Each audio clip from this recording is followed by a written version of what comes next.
Amigos del grupo Instrucción Teológica, les mando un abrazo y un saludo desde este hermoso lugar de Bacalar, Chetumal, Quintana Roo, México. Para todos ustedes, el pastor Salomón de la Cruz.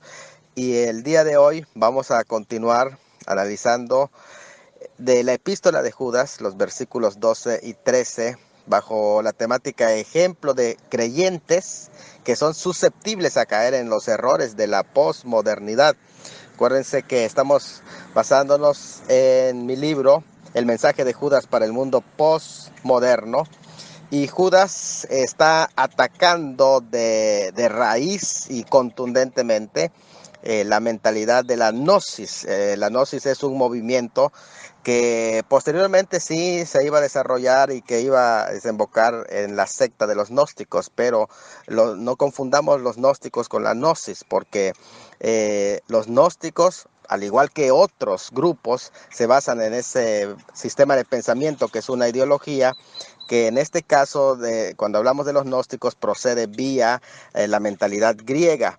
Cuando hablamos de la gnosis, tiene varias vertientes, porque también dijimos que hay gnosis dentro de la línea del judaísmo tomada después del cautiverio babilónico, que se influyó. De hecho, algunos de los libros apócrifos tienen también esa mentalidad. En la influencia se puede percibir esa mentalidad, y posteriormente el judaísmo cabalístico desarrolló también esa mentalidad de la gnosis en un historial, y me gustaría recomendarles para ello dos de mis libros. Uno de ellos se llama ¿Qué es la nueva era? Y el otro libro se llama Teología de la nueva era. Ahí yo describo el historial de la gnosis hasta sus raíces en Babel. Es algo muy interesante, no vamos a estar describiendo, pero Judas se ocupa de atacar esta mentalidad que es el espíritu del anticristo, como le llamó Juan, y esta mentalidad va a ser contundentemente atacada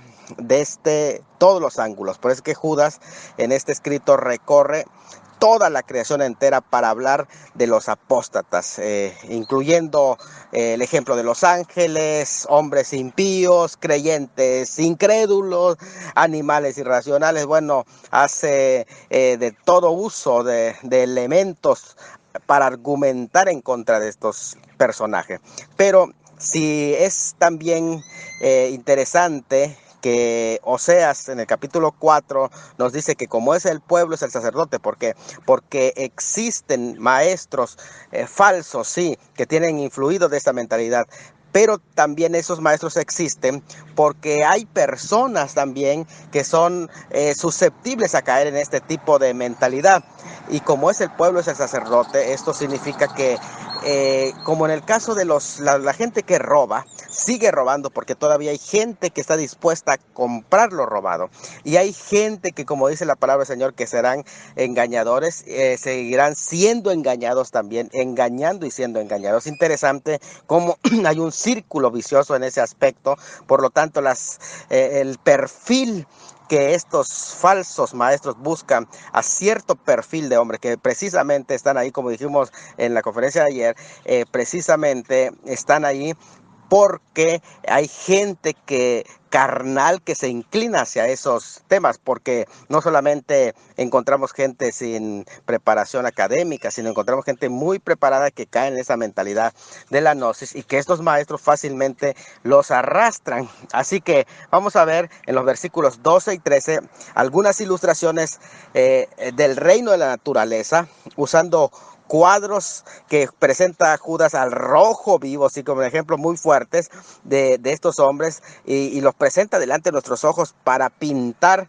su indignación por ellos. Y esos lo vamos a ver: 5 características de las personas que son susceptibles a caer en estos errores, y los presenta así en los versículos 12 y 13. Estos son manchas en vuestros ágapes, que comiendo impúdicamente con vosotros se apacientan a sí mismos, nubes sin agua, llevados de aquí para allá por los vientos, árboles otoñales sin fruto, 2 veces muertos y desarraigados, fieras ondas del mar que espuman su propia vergüenza, estrellas errantes para los cuales está reservado eternamente la oscuridad de las tinieblas.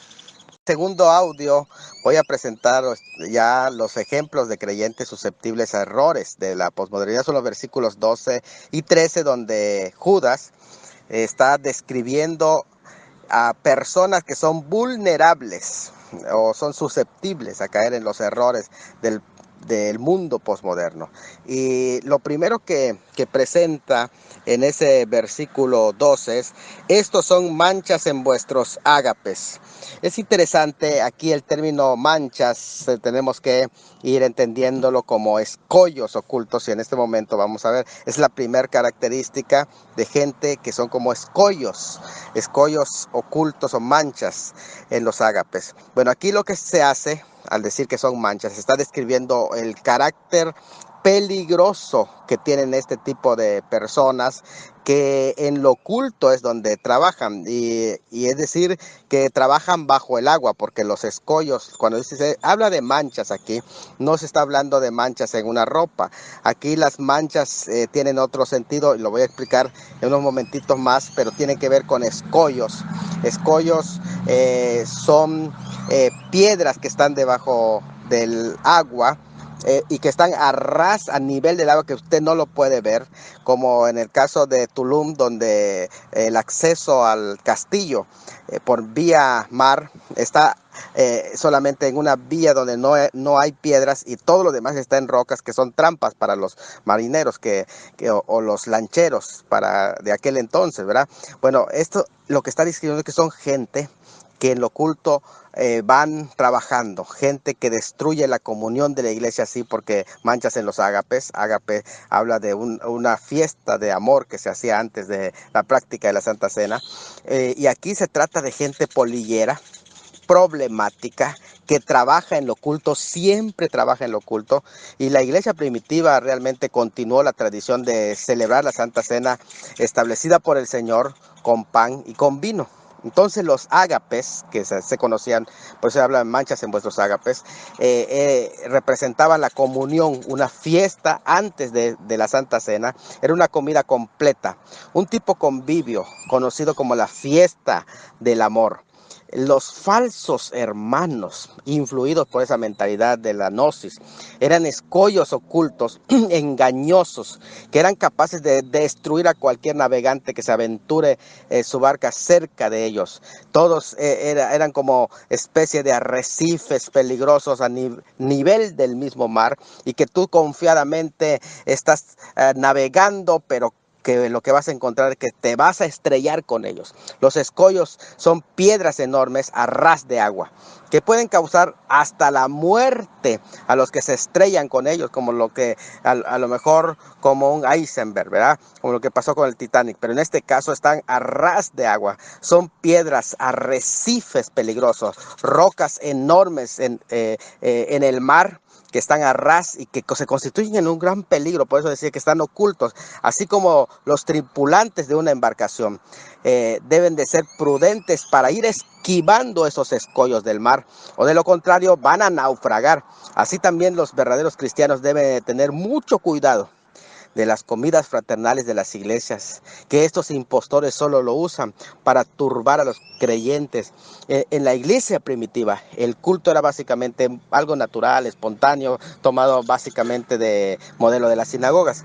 Es así que la celebración de la Santa Cena era más bien una comida de tipo fraternal, en donde unos y otros compartían de sus viandas con un espíritu de unidad, con un espíritu de fraternidad, como lo menciona 1 Corintios 11, 17 al 22.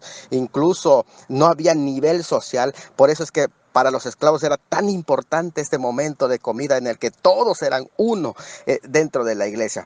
Judas menciona cómo estos impostores, de una manera egoísta, de una manera preocupándose solamente por ellos, por sus anhelos propios, por sus deseos egoístas, destruyeron el espíritu de unidad y el fervor que había en la comunidad cristiana. Son descritos así como por no temer a la corrección ni a la expulsión, no tenían temor de nada, menos a la acusación de su propia conciencia. Históricamente es aquí donde la gnosis, el grupo de la gnosis, desvirtuaron los ágapes, que era la comida fraternal que se tenía en el día del Señor, lo cual se suspendieron por los abusos y extremos, es decir, que llegaron hasta emborracharse, causar, o sea, empezaron a meter cada ideas. Lástima porque para muchos esclavos esta era la única comida decente de la semana, y esto vino a destruir esa mentalidad de la gnosis. La mentalidad de la gnosis dividió al pueblo en dos grupos y los seccionaban así: los neumaticón, que era la élite de los espirituales, que así le llamaban ellos, que era una minoría reducida, y los sígicos, que era la inmensa mayoría que pertenecía siempre a ese grupo. Entonces habían dividido al pueblo. Ambos armaron, por así decir, sus pandillas, y se apartaron por grupitos y guardaban lo que tenían y lo comían aparte. No se esperaban. ¿Por qué? Porque pertenecían a otra élite. Convirtieron la comunión en una parodia, es decir, en algo falso. ¿Por qué? Porque no existía en realidad esa unidad. Así el egoísmo y la falta de responsabilidad hacia los demás destruyó el verdadero significado de la comunión, y se pastoreaban a sí mismos impúdicamente. El temor de las persecuciones que de alguna manera deberían de ser el momento de apoyarse, se convirtió entonces en lugar de apoyarse en medio de eso. ¿Qué es lo que sucedió? En lugar de dar comida a las ovejas, empezaron a pastorearse a sí mismos y a comer a las ovejas. A consecuencia de la influencia de estos hombres metidos encubiertamente, muchos verdaderos cristianos ya hasta habían dormido, como dice 1 Corintios 11, 17 al 30. Es así de peligroso. Gente que no sabe compartir su comunión en la iglesia, que no ama a su iglesia, son susceptibles a caer en estos errores. Este audio número 3, después de hablar de que estos son escollos ocultos, también dice que son nubes sin agua. Es interesante lo segundo, que aquí se presenta a estas personas descritas como nubes sin agua. ¿Qué es lo que está ejemplificando cuando dice que este tipo de personas son nubes sin agua? Lo que se describe es que presentan como una especie de falsa promesa de esperanza. Tú lo ves como un buen prospecto. Este va a ser un buen hermano. Mira, trae mucho. De hecho, se paran al frente y empiezan hasta a exhortar a los hermanos. No aparecen más que cada 15 días, pero cuando aparecen es que aparecen bien espirituales. Se aparecen diciendo: ahora sí me habló el Señor, ahora sí le echo ganas, ahora sí. Temporadamente van haciendo eso, y son la gente que hace muchísimo ruido. Como se dice, mucho ruido y pocas nueces. Nubes sin agua quiere decir ¿qué esperanza le da a un campesino cuando ve que ya su campo necesita de agua y por fin se levantó una nube gruesa, densa, oscura, y dice: esta viene cargada de agua? Pero pasa esa nube y en lugar de caer, pasa de largo. Eso es lo que está diciendo que son ese tipo de personas que hablan, porque hablan hasta por los codos. No, yo pastor esto, aquello, y empiezan a envolver con sus palabras de promesas. Sin embargo, son nubes que prometen lluvias copiosas a los campesinos, pero esas lluvias jamás llegan. Así lo dice Proverbios 25:14. Son fuentes sin agua. No olvide que incluso ese tipo de ilustración que está usando Judas está hablando de la actividad incluso demoníaca. ¿Por qué? Porque la influencia de cómo están siendo enredados. Recuerden que en la profecía, los vientos en la profecía se refiere a la actividad demoníaca. Entonces son nubes sin agua. La tercera característica que ahí presenta Judas es que son árboles otoñales. Gente susceptible a estos errores son no solamente las nubes sin agua que hablan mucho y que prometen mucho, sino que también son árboles otoñales. ¿Qué es lo que se describe con eso? Se describe su fin. Se describe su fin al, de alguna manera, no ser gente productiva. Son creyentes estériles. Los árboles otoñales, ¿cómo están? Están sin hojas, están sin frutos, completamente, así le decimos aquí, pelones. En ese tiempo, en otoño, se desarraigan los árboles que crecieron o carecieron de fruto. Cuando llega el otoño, se le da corte y se echa solamente para leña. Su esterilidad bien podría simbolizar que el fin de la era de la iglesia está llegando, está mostrando que ya no hay el fruto, porque el fruto está refiriéndose más que nada al carácter de un buen cristiano, el carácter que espera que ser parecido a Cristo, y no han cumplido su propósito de la creación. Hoy el fruto lo ven desde otras perspectivas de mercadotecnia, pero ese no es el propósito del Señor, sino el propósito es que vayan y lleven mucho fruto y su fruto permanezca, hablando del fruto del Espíritu. No es posible que un impostor espiritual incluso hoy presume dar más frutos, pero es improductivo. Es improductivo, pues lo que le falta eso es raíz. Entonces, más que nada, estamos hablando de una apariencia, como aquella higuera que se veía frondosa, pero en realidad no tenía fruto. La razón por la que no puede dar fruto y ni quiere darlo es que está muerto espiritualmente. De hecho, dice el pasaje 2 veces muerto. Es decir, primero está muerto por su esterilidad y segundo está muerto porque será desarraigado. Número 4. Después de que Judas ha presentado las primeras 3 características de personas susceptibles, que son escollos ocultos, porque en lo oculto es que trabajan. Son nubes sin agua que prometen ser cristianos, pero al final mismos salen de la iglesia. Árboles otoñales que nunca dan fruto, y por eso es que se aprovechan de ellos también los falsos maestros, para que puedan dar fruto carnal. Ahora dice que son fieras ondas de mar. Así lo describe, como fieras ondas del mar, y así describiendo su carácter, porque cuando habla de fieras se está hablando de carácter, un carácter salvaje, pero que también se está hablando del resultado vano de esos esfuerzos salvajes y agresivos. Es interesante, y seguramente Judas, como culto que es, conoce dentro de la filosofía pagana, dentro de la mitología, mejor dicho, pagana, acerca de Afrodita, que es la diosa pagana del deseo, quien nació de la espuma del mar cuando fue castrado el titán Urano.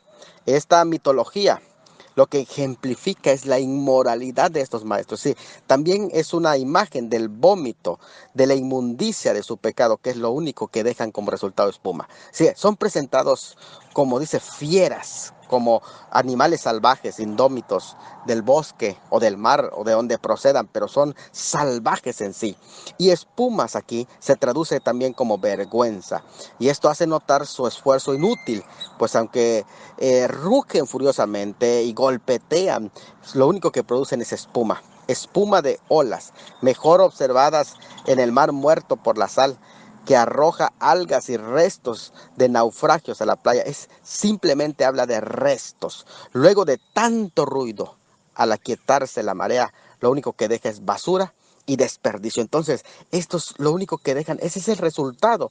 Este tipo de gente son fieros, son agresivos, son ofensivos, que al final lo único que dejan es espuma. Solo hacen ruido y al final dejan espuma o desperdicio. Cuando ellos logran salirse de la iglesia, lo único que dejan es dañada a la gente. Lo dejan inquieta porque lo que dejaron es su basura, su desperdicio al final. Este es el audio número 5 y también la quinta característica de las personas que son susceptibles a caer en errores de la posmodernidad, del posmodernismo, del mundo posmoderno. Se le describe aquí en el versículo siguiente como estrellas errantes. Cuando se habla de estrellas errantes, me parece que es una de las cosas importantes de gente que está muy susceptible a caer en los errores de la posmodernidad. Lo que describe con estrellas errantes es la razón de su caída, que es la soberbia, como lo dice Isaías 14:12, cuando se habla de esta estrella, cómo caíste del cielo, oh lucero, y la inestabilidad eclesiástica que ellos tienen, del cual hemos hablado. Lo que pretenden ellos es ser guías, pero son ciegos y viven en tinieblas. Y es interesante esto. Esta porción se relaciona con el error de Balaam y los apóstatas. Estrella errante es originalmente un andariego, por eso se llama errante, un individuo errante que anda de aquí para allá, no se establece, brinca de doctrina en doctrina, y esto es algo interesante de ver cómo no hay estabilidad en su sistema de fe, no tiene fundamentos, pero también va de iglesia en iglesia, abraza lo que otrora criticaba. Ellos entonces son órbitas erráticas de planetas que al salirse del curso chocan, colisionan entre sí. Cuando dice estrellas errantes, es decir, Dios puso sus órbitas a cada uno de los planetas, pero estrella errante es decir que ya no tiene órbita, que está andando de aquí para allá y que está expuesto a chocarse con todo tipo de estrellas. Lo que está describiendo ese pasaje estrellas errantes, como un astronauta que se fue salió o fue expulsado de su nave y que está dando vueltas perdidos en el espacio infinito, como Buzz Lightyear, que dice al infinito y más allá del infinito, y ese tipo de gente que está viviendo en ese tipo de cristianismo, estrellas fugaces que duran unos instantes y luego se pierden en la oscuridad. Son cristianos cometas, que cada cuando aparece un cometa, es cada tiempo que se aparece por la iglesia. Estos son gente que están susceptibles, pero estos cometas religiosos resplandecen vívidamente en un momento y de pronto ya es la atención, es el foco, pero luego se apagan en las tinieblas como fuegos artificiales efímeros. Fíjense, aunque incluye la confusión de los ángeles desobedientes, lo más que hace aquí es describir la falta de sentido que tienen en su vida cristiana. Se refiere a creyentes que están buscando su propia verdad en cosas y lugares equivocados. Vagan hacia el infinito, como dijimos, y más allá del infinito, sin encontrar un lugar seguro. Judas lo que hace es describir en una forma bien detallada. Parece que Judas sabe del estrellato moderno, el moderno que desfila en las plataformas de la iglesia de hoy, convirtiéndose en protagonistas principales del culto y robándole la gloria a Dios, creando ídolos religiosos. Son estrellas estrelladas en su estrellato, culpa de una iglesia tibia que ha dejado a unos cuantos la comisión encargada a todos. Estamos entonces ante un panorama completamente crítico, mis hermanos. Audio 6, conclusión. Judas, con este panorama cósmico en que nos va ilustrando a los hombres de los últimos días. Y la gente que es el carácter, por eso es que son susceptibles a caer en esos errores. Describiendo esto, nos deja estupefactos, porque nos está mostrando que ese es un preludio para que se abra paso al libro de Apocalipsis. Ya con esto Judas nos está diciendo cómo es el carácter de los hombres de los últimos días. Y ciertamente Pablo va a dar posteriormente, hablando o antes de esta epístola, cuando le escribe el libro de Timoteo, describe 18 características de los hombres de los últimos días, previos precisamente al arrebatamiento de la iglesia, y parece ser que Judas aquí lo está describiendo de una manera tan vívida. Sin embargo, no podemos quedarnos como todo se ha acabado, o tener el síntoma del profeta Elías, yo solo he quedado. No, no, no. Al contrario de ellos, sí existen esas características. Es cierto que la gente susceptible a estos errores son escollos ocultos. Pero escuchen esto, los verdaderos cristianos también son rocas firmes. Es cierto que los falsos cristianos y creyentes susceptibles a caer en sus errores son nubes sin agua, pero los verdaderos cristianos son fuente de agua viva. Es cierto también que estos son árboles otoñales, los falsos, pero es cierto también que los verdaderos cristianos son árboles que dan mucho fruto. Es cierto que estamos hablando de fieras ondas del mar que espuman su propia vergüenza, pero escuchen esto, hay verdaderos cristianos hoy que son ríos abundantes de paz. Es cierto que hay estrellas errantes en nuestras plataformas hoy, pero también es cierto que en nuestras plataformas hay estrellas brillantes para Cristo. Sí, aquí lo que estamos condenando no es los dones espirituales, sino es los falsos dones espirituales. Lo que estamos condenando no son los sueños que Dios envía, sino los falsos sueños, porque así como hay lo falso, también está lo verdadero. Que Dios los bendiga y les mando un abrazo, el pastor Salomón de la Cruz.